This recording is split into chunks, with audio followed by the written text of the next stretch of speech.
any budget to work, you really need to engage the private sector.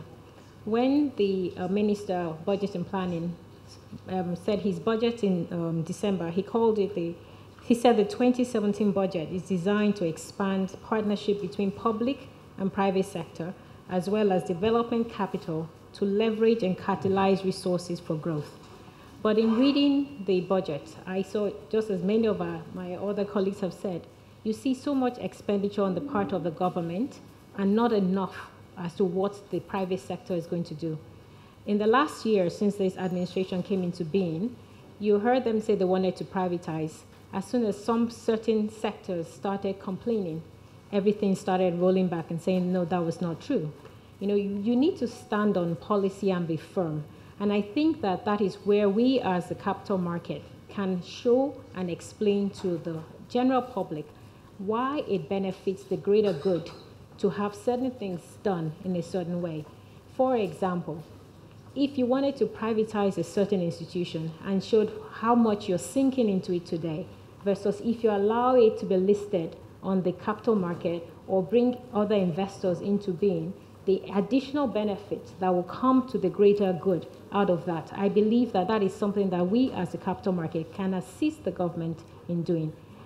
I usually invest in small companies, and I think that SMEs are being paid a lot of lip service by this administration and by several administrations even before that. If you say that you want an SME to survive, an SME cannot survive with a bank debt of 32%. And you said, yes, if you're a blue chip company, you get 25, maybe 24%. But recently I was talking to an SME who said that her bank debt had increased to 32%. It is not possible for you to make money under any circumstance and remain competitive with anything that's imported into the country, no matter the exchange rate at which it was brought in. So I think that the whole idea that we need to have very high interest rates in order to stimulate growth in this economy, I strongly disagree with that.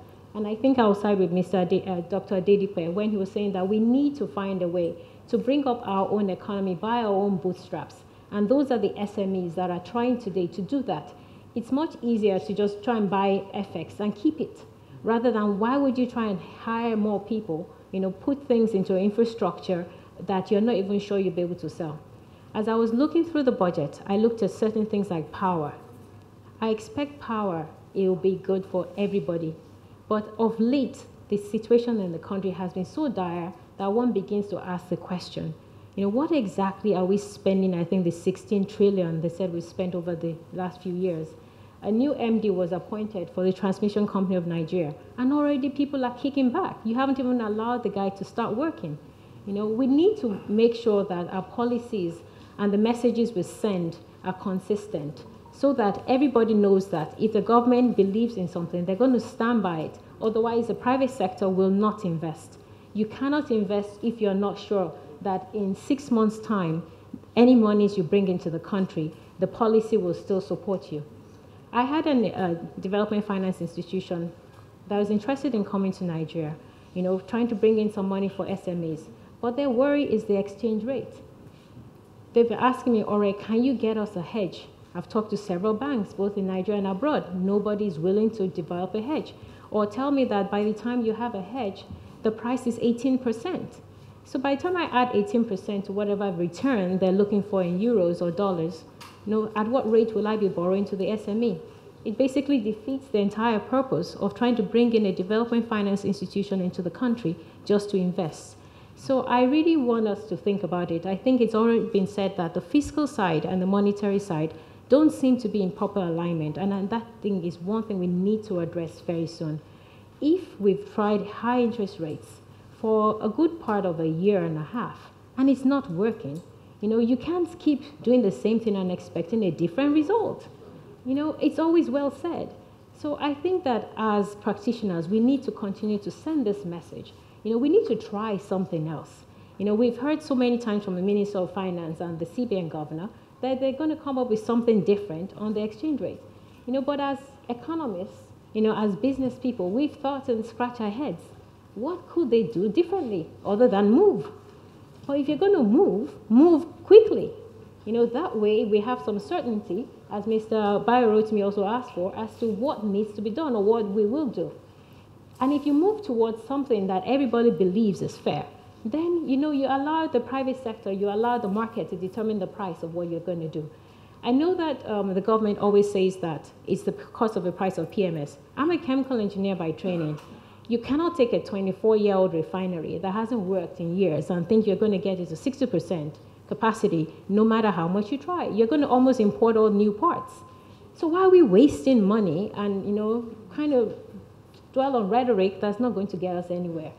I mean, when the minister says that 2019, before we will have local production, I mean, we're still in 2017. We're a country that needs triage, that needs immediate injection.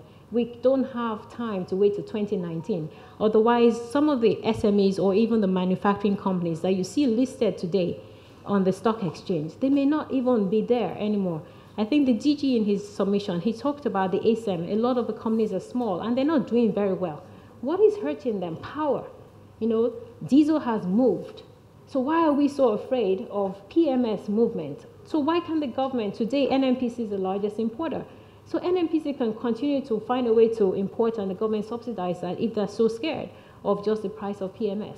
But we have to do something. A lot of big companies use diesel, and diesel moved from 190 to 265 to 70, And just think about that. How do you compete when you have to deal with all of that? So I think for me, what I'm thinking about is that, we really want the budget to be implemented in a way that impacts the life of everybody in Nigeria. We really want where, instead of Minister of Mines and Steel saying that for one of the capital expenditures is that they want to develop a mega regulatory agency. We don't need more regulation. We need less regulation. If they're really going to spend all the $3 billion to making sure they build infrastructure, roads, that if the private sector wants to go out there to mine, they have airports close by that they can use to export, or there's power, so that they don't have to run diesel, to add some value before we export all these minerals. Those we believe are things that can be done. So I think what I'm saying is that let us change, let us have a discussion as they continue to engage the stakeholders in the economy about changing how they intend to use some of these monies. We know that they may not get everything, but they will get something, but they need to focus it in a way that rather than wait 2 or 3 years before the impact on the economy is felt, it's something that can be felt immediately.